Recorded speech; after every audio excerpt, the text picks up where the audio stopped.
Salut les gens. Bon, aujourd'hui une petite vidéo pour vous partager ce que j'ai réalisé dernièrement, notamment pour mon activité CESU. Voilà, donc qui sera une activité autour de l'entretien espace vert et de l'informatique. Voilà, parce qu'il faut bien trouver une façon de faire entrer un peu de menu monnaie dans l'escarcelle. Hein. Voilà, donc la première chose, c'est le logo.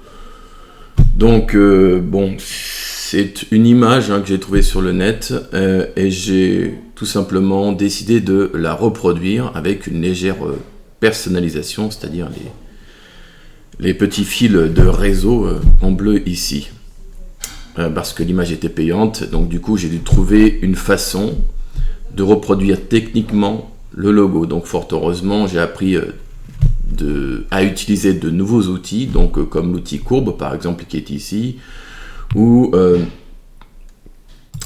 attendez, je regarde le nom, l'outil concepteur de forme qui est très très puissant, sans doute bien plus que le Pathfinder, c'est-à-dire l'outil que l'on a juste ici et que j'utilisais beaucoup pour fusionner des formes ou comment dire ça, extraire des formes, etc. Donc vraiment, on fait des choses très intéressantes avec toute une tripotée d'outils. Voilà, donc ça c'est pour le logo. Ensuite, l'objectif c'est de créer un flyer. Et ensuite une carte de visite, mais j'en suis pas encore là. Donc vous voyez, pour faire ces courbes-là, auparavant, j'avais un mal de chien à les réaliser. Parce qu'avec l'outil plume, je suis pas super doué. Et quand on veut faire des courbes comme ça, vraiment très accentuées, il faut vraiment foutre des manettes ici et là et tirer très longuement, enfin c'est la folie. Du coup j'ai utilisé une combinaison de techniques. Donc j'ai l'outil attendez voir, l'outil crayon quelque part. Voilà. Donc l'outil crayon, en fait, je fais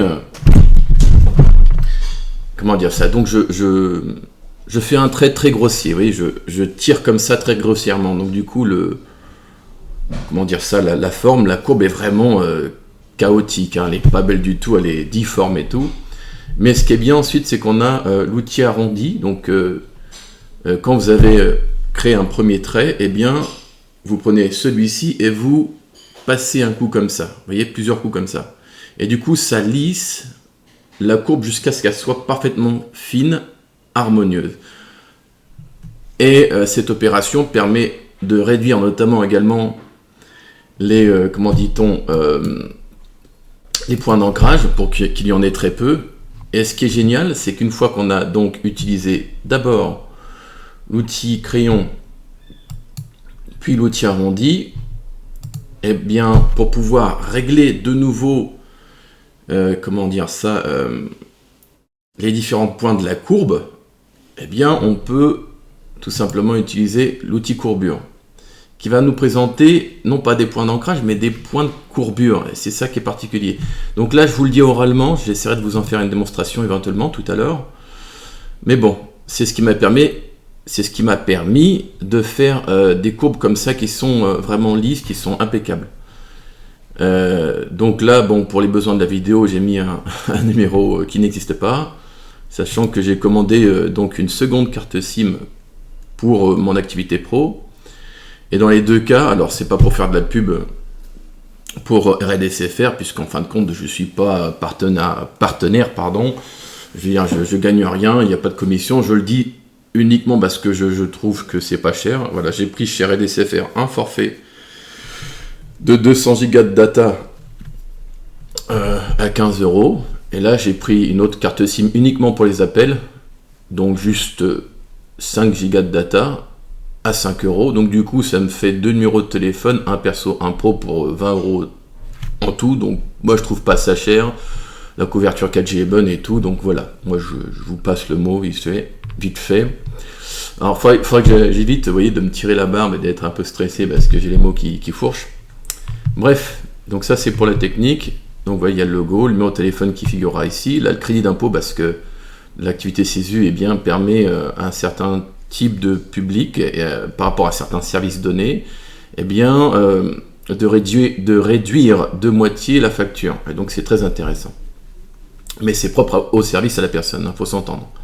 Donc voilà, pour toutes les icônes qu'il y a ici, bon, au départ, je me disais, il faut que je trouve voilà, des icônes sympas. Et le problème, c'est quand on en trouve des biens, eh bien, c'est pas gratuit. Faut sortir le porte-monnaie.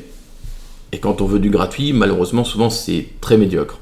Donc je me suis dit, il faut que je crée les miens d'icônes. J'ai pas le choix. Et c'était une excellente façon d'éprouver certains outils comme le concepteur de forme. Et je vous dis, ça permet de faire des miracles, vraiment. Et ça permet aussi d'être en meilleure capacité d'analyser comment peut être conçue une image. Là, par exemple, pour la cisaille, qui est ici, bah, j'ai regardé une image sur Internet et je me suis posé la question comment géométriquement, comment on peut se représenter, comment on peut recréer l'image. Donc ici, je me suis dit, bon, bah là, il y a des rectangles avec des coins arrondis. Et puis là, bah, pour faire donc ces coins de cisaille, eh bien, c'est des cercles, tout simplement. Et donc, grâce à l'outil concepteur de forme, il y a un chat qui miaule derrière. Grâce à l'outil concepteur de forme, eh bien, j'ai superposé des formes géométriques, puis j'en ai donc fusionné quelques-unes, extrait d'autres. Donc, ça n'est que de la géométrie, c'est ça qui est très fort, vous voyez. Et donc, dorénavant, dès que je vois une forme, dès que je vois une icône, je le mentalise géométriquement. Je vois comment il se compose mentalement. J'en déduis la méthode de conception. Donc, du coup, je suis capable de le recréer. Et c'est ça qui est super, quoi. Donc, du coup, j'ai pu faire une cisaille. Attendez, j'ai un cas de force majeure, j'en reviens. Qu'est-ce qu'il y a, mon grand? Qu'est-ce que tu veux? Tu veux sortir? Vas-y. Alors. Je reviens. Désolé pour cette coupure impromptue, parce qu'il y a des chats. Donc, comme je le disais, ça m'a permis de concevoir mes propres icônes. Donc là, pour la tondeuse, j'ai vu différentes images, dont certaines parties étaient intéressantes. Pour certaines d'entre elles, eh bien, c'était plutôt le moteur, le côté design. Sur d'autres images, c'était plutôt eh bien, la poignée, quoi, tout le bras. Donc j'ai pioché un petit peu dans toutes les idées. J'ai créé ma propre tondeuse, voilà, avec encore une fois une fusion, une extraction de forme. Bon, pour le téléphone, c'était pas bien compliqué, hein. Donc on va pas s'y attarder. Donc ici un écran 16:9, pareil, rien de folichon. Pour le symbole Wi-Fi, j'ai vu que c'était simplement bien des cercles comme ça, vous voyez, de différentes tailles. Et on a juste coupé en triangle, et de ce fait, on peut facilement concevoir un signal Wi-Fi. Bon, là, c'est la palette de couleurs pour laquelle j'ai opté, qui est ni plus ni moins que le Tailwind Color. Voilà, j'aime bien parce que je trouve ça assez... ce sont des couleurs qui sont assez, comment dire ça, vivantes, dynamiques, vives, mais pas trop. Je les trouve très intéressantes. Voilà. Donc, pour revenir à tout ça, bon voilà, hein, les icônes fait maison. Et dernièrement, vous voyez que j'ai même créé un rotofil. Bon, j'aurais pu faire modèle simplifié, mais ça n'est pas mon métier. Je suis pas forcément plus doué que ça. Donc, j'ai pris une photo de mon rotofil, hein. C'est un roto que j'ai acheté dernièrement, pas loin de 350 balles, qui fait du bon taf, voilà. Et je me suis dit, bon, bah, je vais essayer de m'appuyer sur quelque chose. Donc, j'ai essayé de dénoter les principales formes, comment me les représenter en 2D, en mode flat, comment géométriquement représenter chaque section de ce roto, voilà. Et donc, j'en suis arrivé à quelque chose de pas trop dégueulasse, comme on peut le voir à l'écran. Voilà. Donc voici pour la partie, on va dire, projet pro. Ça n'est pas tout à fait tout, puisque pour créer le site internet que l'on a à l'écran ici, donc qui est mon site internet, eh bien il a bien fallu que je le code. Donc j'aurais pu passer par un WordPress et un hébergement mutualisé, mais je me suis dit j'aimerais bien opter pour quelque chose d'autre. WordPress, je trouve ça lourd, je trouve ça assez chiant. J'aime bien le côté un peu plus light, plus artisanal. C'est bien aussi pour éprouver un petit peu nos connaissances, apprendre de nouvelles choses, etc. Donc je voulais quelque chose de, encore une fois, d'artisanal, d'assez rapide à faire tant que faire se peut, mais en ayant tout de même un petit peu de technique, juste ce qu'il faut. Voilà, donc pour le design, je voulais pas réinventer la roue, et puis j'avais besoin de quelque chose d'assez fonctionnel sans trop me prendre la tête. Donc du coup, j'ai voulu quelque chose qui évite l'amoncellement, l'utilisation excessive de classes. Avec Bootstrap, lorsque vous voulez designer quelque chose, styliser un élément, vous mettez 1, 2, 3, 4, 5 classes au sein d'une balise, ce qui fait beaucoup. Du coup, visuellement, ça sature. Et là, si on regarde le code au niveau du code source de la page, on voit qu'il y a quelque chose de très light. Il n'y a quasiment pas de classe. Vous voyez, c'est vraiment très aéré. Moi, j'apprécie. Donc, ce qui se passe, c'est que le framework CSS, Pico CSS, ce qu'il fait, c'est qu'en fait, il se base sur la sémantique, c'est-à-dire sur les balises HTML5 existantes, et stylise les balises. Vous voyez, plutôt que de créer des classes pour rien, dans l'absolu. Et même, par exemple, le formulaire de contact que j'ai ici, vous voyez que c'est vraiment light, quoi. Il n'y a pas 1 million de classes ou je ne sais quoi. Bref, donc du coup, rapidement, donc une présentation de mon activité. Bon, je fais ce qu'il faut ici pour que Google me référence, parce que quand on fait une recherche sur Google, bah, il faut être très précis. Hein. C'est quel type d'activité, quel type de prestation, dans quel secteur géographique, etc. Il faut faire très attention à tout ça pour que le référencement soit bon. C'est-à-dire le référencement naturel. Moi, j'espère que je parviendrai à faire quelque chose de sympa.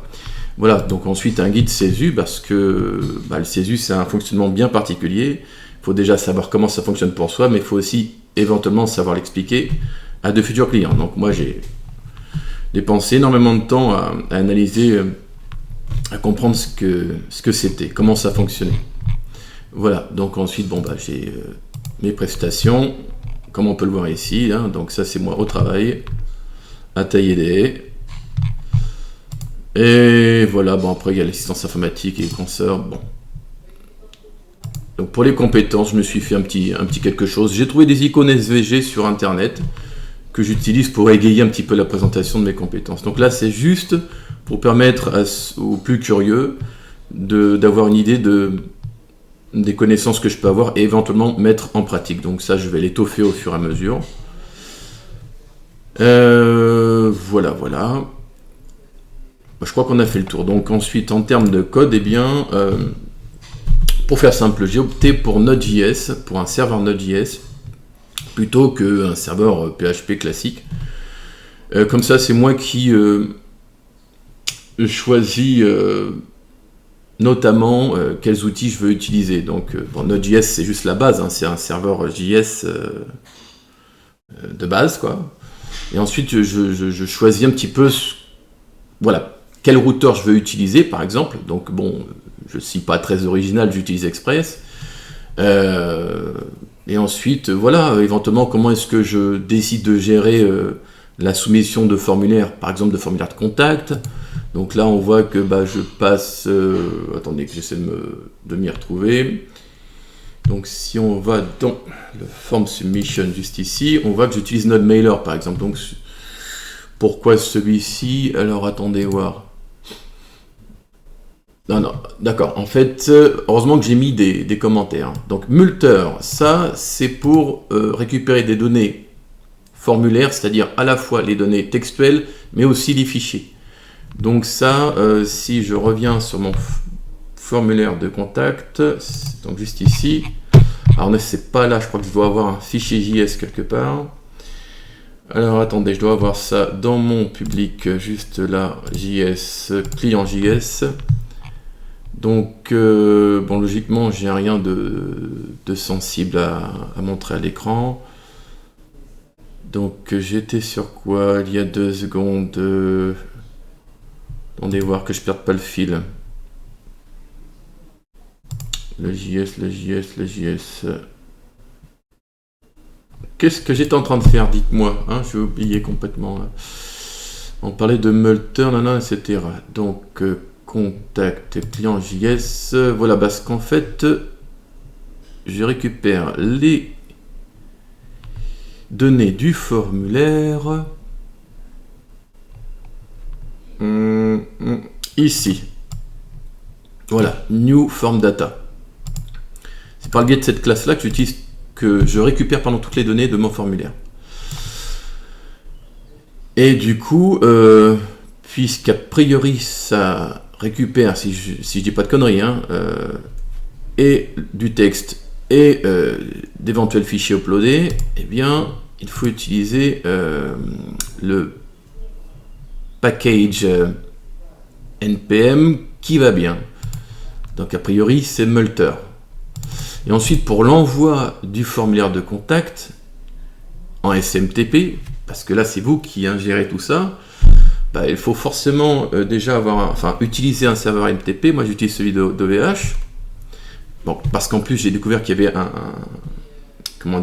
principe de réputation. On ne peut pas utiliser n'importe quel serveur SMTP. Sinon, vos courriers, les courriers que vos clients vous adressent, ils tombent dans vos spams et c'est pas bon.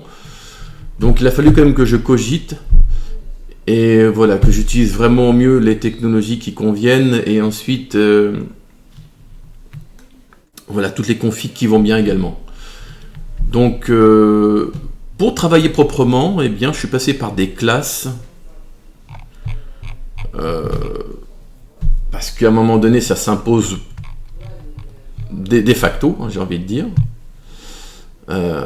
Ça, je peux en parler par exemple en ce qui concerne ma page service.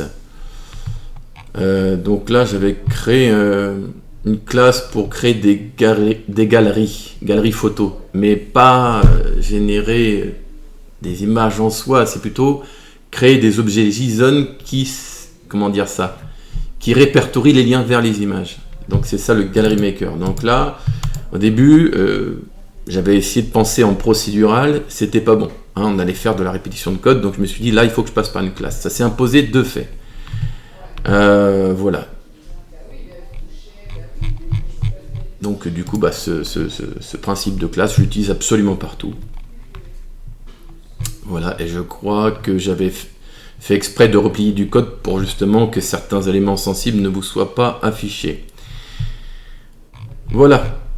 Donc il y a vraiment un mélange assez varié de technologies. Certains sont sans doute très familiers parmi les gens qui me regardent, et d'autres n'y comprendront certainement pas grand-chose. Mais pour faire simple, j'utilise un système MVC, donc Model View Controller.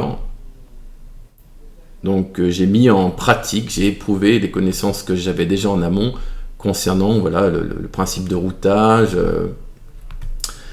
la gestion de contrôleur et j'en passe. Et j'ai même été jusqu'à générer mon propre sitemap, parce que pour le référencement, il faut communiquer à Google la structure hiérarchique de notre site.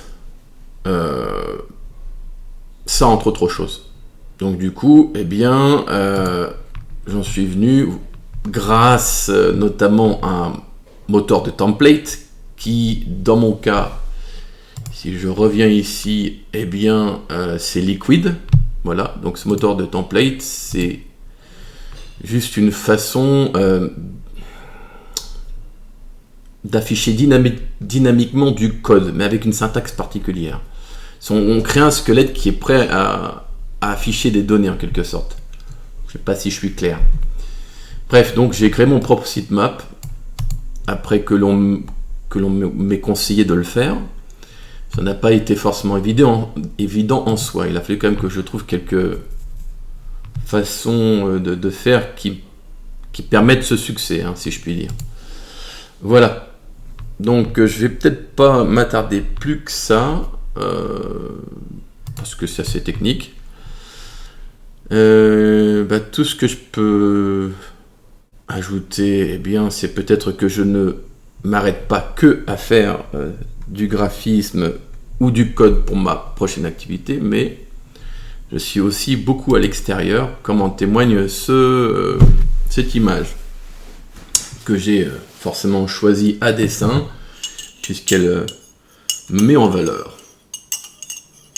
Mais là, c'est juste pour vous montrer que je ne suis pas tout le temps derrière l'ordinateur, que ça explique aussi pourquoi je ne suis pas toujours très actif sur ma chaîne. Voilà, je suis aussi à l'extérieur à prendre plaisir à couper du bois, nettoyer le jardin, etc., etc.